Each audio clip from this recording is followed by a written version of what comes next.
अपने समान अन्य देवताओं में भी नारी शक्ति को जागृत करो। ये उत्तरदायित्व तो अब तुम्हारा है विनायकी। मुझे ज्ञात है कि माँ मुझे क्या करने के लिए निर्देशित कर रही हैं, किंतु मैं उस कार्य को पूर्ण करूंगी कैसे? तुम्हें यहाँ से लौटना चाहिए पुत्र।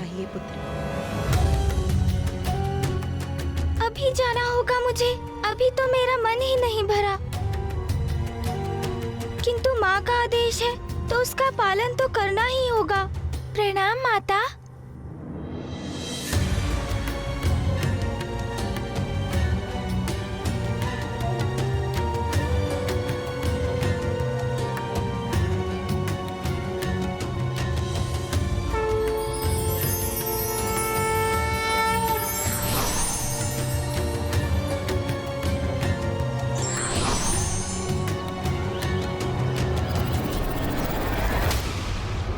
इंद्रदेव, तुमने मेरे भ्राता नमूची का वध किया और अब सूर्यदेव ने मेरे अनुज के प्राण लेने का प्रयत्न किया। ये उचित नहीं है इंद्रदेव। अब देखो, मैं असुर महानायक शुंभ तुम्हारे अपराधों के दंड स्वरूप तुम सबकी कैसी दुर्दशा करता हूं। सब मुक्त हो जाओ।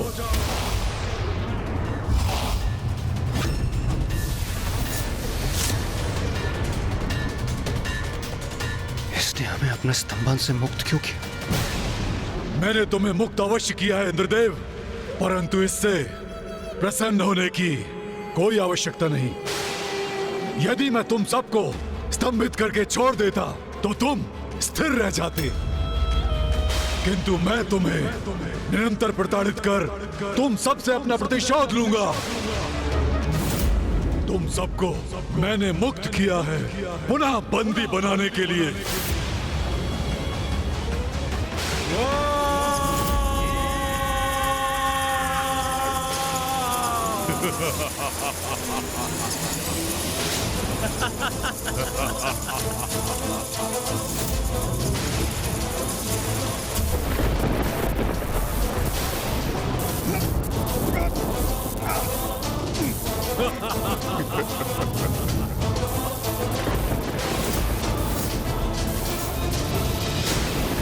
अब तो स्वर्ग पर मेरा इस असुर महानायक शुंभ का अधिकार हुआ।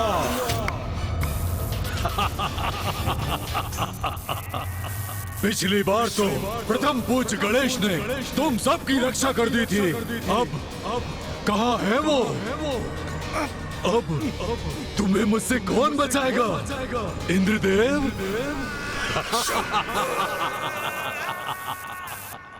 माँ, आपने मुझे अपने निकट आने की अनुमति दी, उसके लिए मैं आपकी कृतज्ञ हूँ। किंतु भैया की आपके दर्शन करने की इच्छा अपूर्ण रह गई माँ। अब ज्ञात नहीं उन्हें वो अवसर कब प्राप्त होगा, किंतु आप कब कैलाश लौटेंगी माँ? गणेश, भैया आ गए। कहाँ हो तुम अनुज? भैया तो कदाचित इस रूप में मुझे पहचान ही नहीं सकेंगे, असमंजस में पड़ जाएंगे वो। मुझे पुनः अपने गणेश रूप में आ जाना चाहिए। अरे नहीं, यही तो उचित अवसर है। अब यदि विनायकी का रूप धारण किया ही है तो भैया से थोड़ा आमोद प्रमोद भी हो जाए, आनंद आ जाएगा। गणेश, गणेश कहाँ हो तुम? कहाँ हो अनुज? गणेश, गणेश कहाँ हो तुम? स्वामी, कहाँ हैं आप? अनुज कहाँ हो? गणेश कहाँ हो अनुज?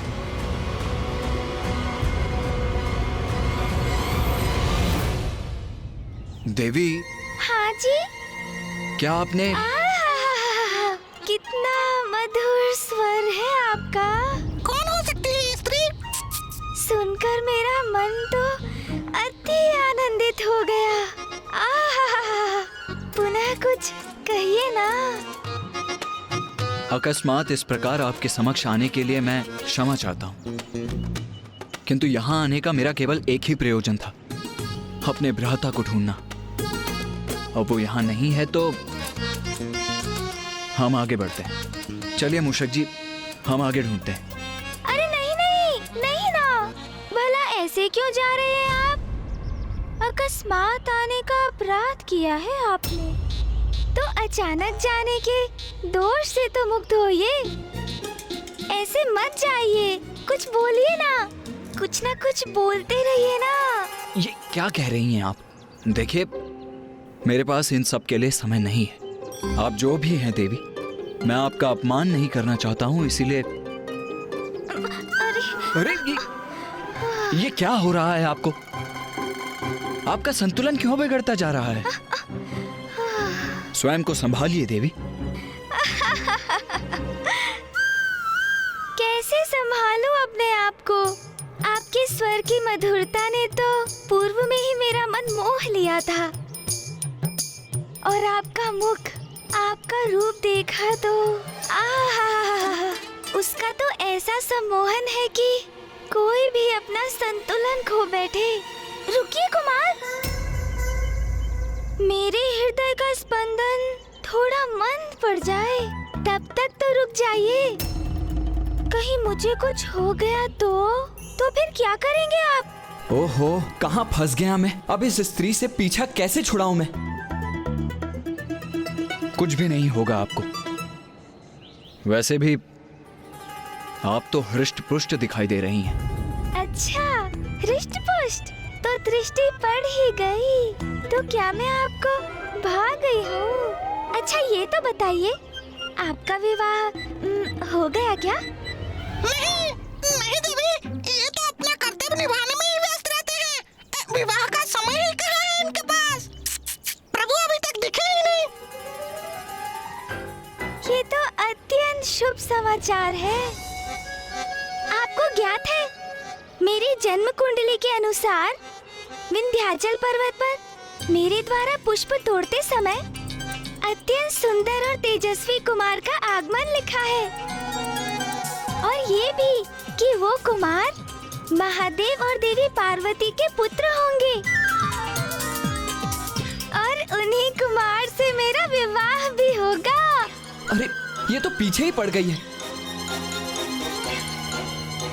देवी। ये क्या कह रही हैं आप? अपनी मर्यादा की सीमा में रहिए। आपसे 2 संवाद हुए नहीं और आप तो विवाह तक पहुंच गई। किंतु हृदय तो कभी असत्य नहीं कहता कुमार। आप ही है ना महादेव और माता पार्वती के वो पुत्र? बोलिए ना। हाँ, ये तो वही है, माता पार्वती और महादेव के पुत्र कुमार कार्तिकेय। अरे मूषक जी, आप तो और संकट में डाल देंगे। देखा, मुझे जो आभास हुआ था वो सत्य भी था। स्वामी, मेरे स्वामी, आप अंततः मिल ही गए मुझे। कितनी प्रतीक्षा करवाई मुझे, किंतु कोई बात नहीं। अब तो मैं आपको अपनी दृष्टि से कहीं दूर जाने नहीं दूंगी। गणेश कहाँ रह गया? मेरा अनुज क्या कम संकट उत्पन्न करता है जो अब इस स्त्री से भी भिड़ंत हो गई है मेरी?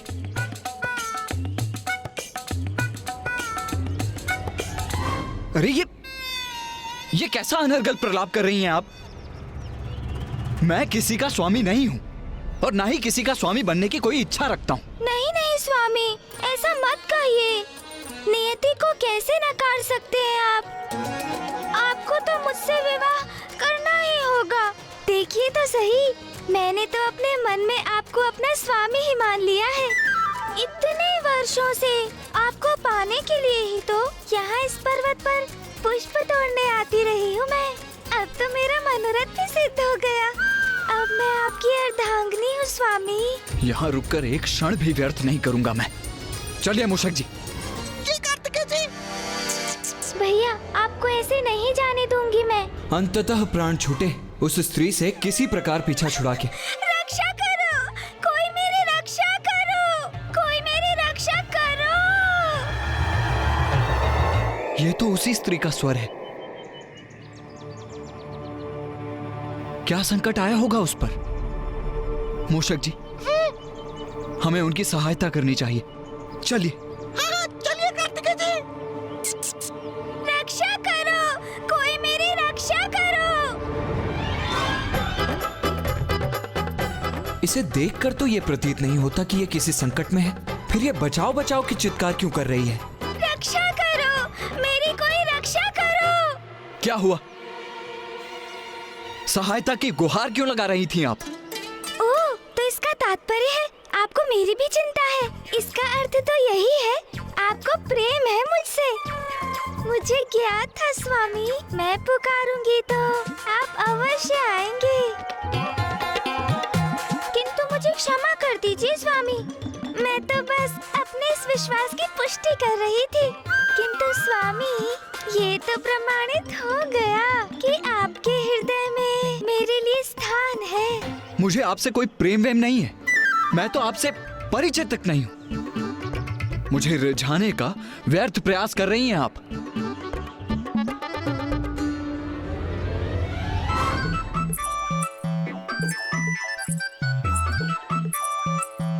अरे, मेरे पीछे पीछे क्यों आ रही हैं आप?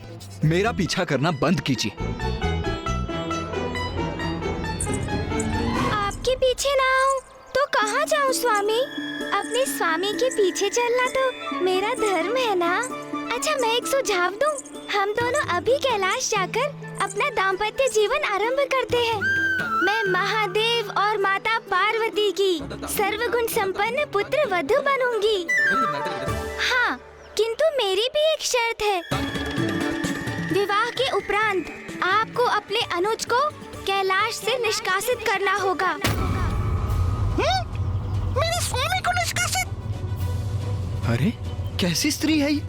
अभी मुझसे विवाह करने की बात कर रही थी और अब मेरे परिवार को ही खंडित करना चाहती। क्योंकि स्वामी, मैंने सुना है बड़ा विचित्र है वो और बहुत नटखट भी, सभी को सताता रहता है। इसलिए वो तो कदापि नहीं रह सकता हमारे साथ। बस, बहुत हुआ। मेरे भ्राता को लेकर ये सब कहने का दुस्साहस भी कैसे किया तुमने? क्या आप जानती भी हैं कि वो है कौन? प्रथम पूज्य गणेश है मेरा अनुज। प्रथम पूज्य? अभी मैं आपको अपने भ्राता की महिमा से परिचित कराता हूँ।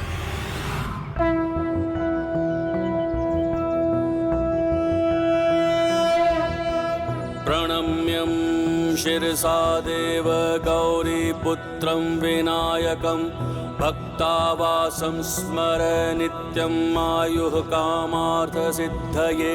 प्रथमं वक्रतुण्डं च एकदन्तं द्वितीयकं तृतीयं कृष्णं पिङ्गाक्षं गजवक्त्रं चतुर्थकं लंबोदरं पंचमं च षष्ठं विकटमेव च सप्तमं विघ्नराजेन्द्रं धूम्रवर्ण तथाष्टकं नवमं भालचन्द्रं च दशमं तु विनायकम् एकादशं गणपतिं द्वादशं तु गजाननं द्वादशैतानि नामानि त्रिसन्ध्ययः पठेन्नरः न चाविघ्नभयं तस्य सर्वासिद्धिकरं प्रभो।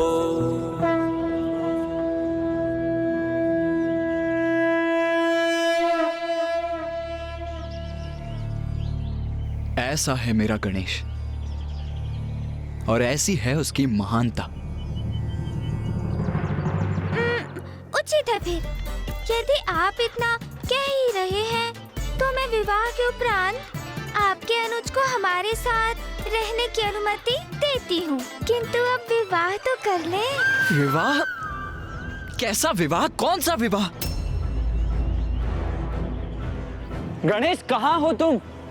तुम्हें ढूंढते ढूंढते ये किस कठिनाई में फंस गया मैं।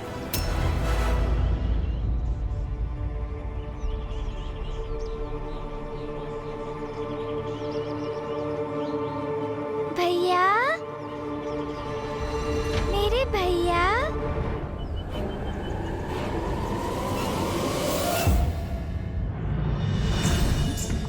प्रभु,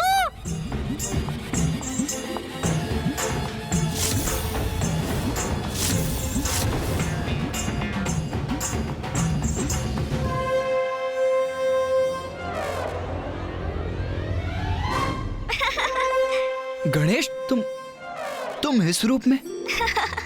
ये सब क्या है?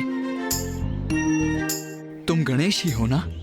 हाँ भैया, गणेश ही हूँ। किंतु गणेश, तुम इस रूप में क्यों हो? हाँ बताती हूँ भैया कि वास्तव में क्या हुआ था। यदि तुम्हें मुझसे भेंट करनी है तो तुम्हें भी नारी रूप धारण कर यहाँ आना होगा, अन्यथा तुम्हारा यहाँ आना असंभव है। पुत्र गणेश, तुम्हें भी अपने भीतर के उस नारी तत्व को उजागर कर स्त्री रूप धारण कर माता के पास पहुंचना होगा। तुम्हारे इस नारी रूप को जगत विनायकी के नाम से जानेगा। अद्भुत। आपके इस रूप के दर्शन पाकर मैं कृतार्थ हुआ प्रथम पूज्य गणेश जी।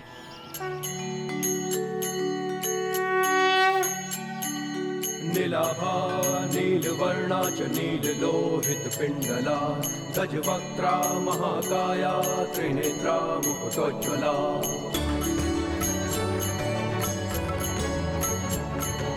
लंबोदरा स्थूलहलस्वा चतुर्भुज कृतायुधा मोदकं दशनमुपामे पशुं सूत्रं च दक्षिणे वनमाला शिरे तस्या वर्णहारावलम्बिनी आत्मपृष्ठसमारूढा सर्वाभरणमण्डिता विनायकी महादेवी गज चर्म परीक्षदा विनायकी महादेवी गज चर्म परीक्षदा विनायकी महादेवी गज चर्म परीक्षदा विनायकी महादेवी गज चर्म परीक्षदा।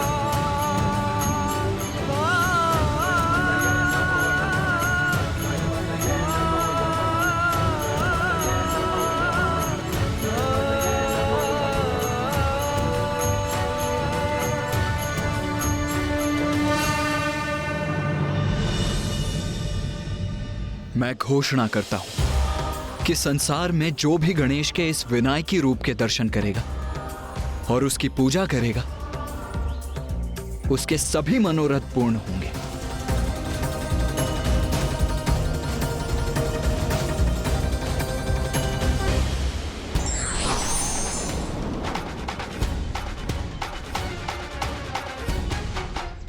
भैया मुझे क्षमा कर दीजिए, मैं तो बस आपके साथ परिहास कर रहा था। किंतु क्या करता भैया, इतना सुनहरा अवसर जो प्राप्त हुआ था तो उसे कैसे गंवाता मैं। फिर उन स्त्री ने भी तो कहा था कि गणेश बहुत नटखट है। चलो, कठिनाई के इस समय में मेरे कारण तुम आनंदित तो हुए। मुझे क्षमा कीजिए भैया, मैं स्वयं को रोक नहीं सका। अच्छा, अब ये बताओ कि माँ से भेंट हुई तुम्हारी? कैसी है वो? क्या कहा उन्होंने? माँ से भेंट तो हुई मेरी, वो यहीं इस विंध्याचल पर्वत पर ध्यानस्थ है।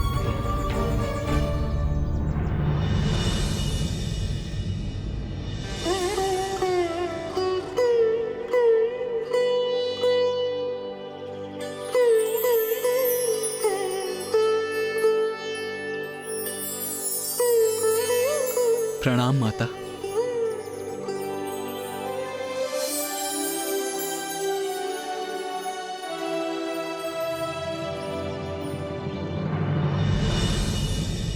किंतु गणेश, ये तो बताओ कि माँ ने तुमसे कहा क्या? क्या तुमने उनसे शुंभ निशुंभ से उत्पन्न महासंकट की चर्चा की? भैया, माँ ने कहा कि तुमने अपना विनायकी रूप मुझसे भेंट करने के लिए धारण नहीं किया है।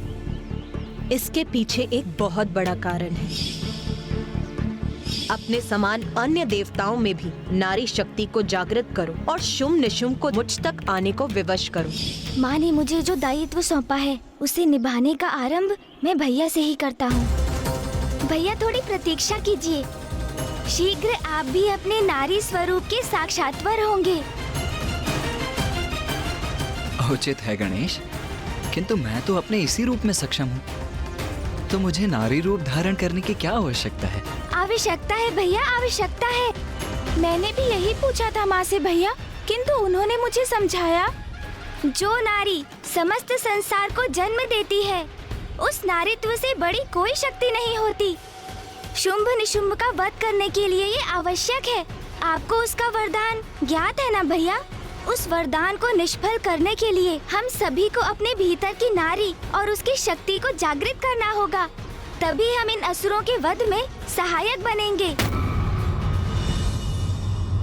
तब तो हमें यथाशीघ्र ऋषि मार्कंडेय जी के पास लौटना चाहिए। हमें ये तो ज्ञात है कि माँ कहाँ है, किंतु माँ के इस युद्ध में सहभागी होने के नाते हमें अब और भी सतर्क रहकर शुंभ निशुंभ के प्रत्येक क्रियाकलाप पर दृष्टि बनाए रखनी होगी। हाँ भैया, और ऐसी योजना भी बनानी होगी जिससे शुंभ निशुंभ शीघ्र माँ तक आने के लिए विवश हो जाएं। छल से स्वर्ग पर तो अपना अधिकार स्थापित करने का प्रयास कर ही चुके हैं शुंभ निशुंभ। ज्ञात नहीं अब वो कौन सी चाल चलने की तैयारी कर रहे हो।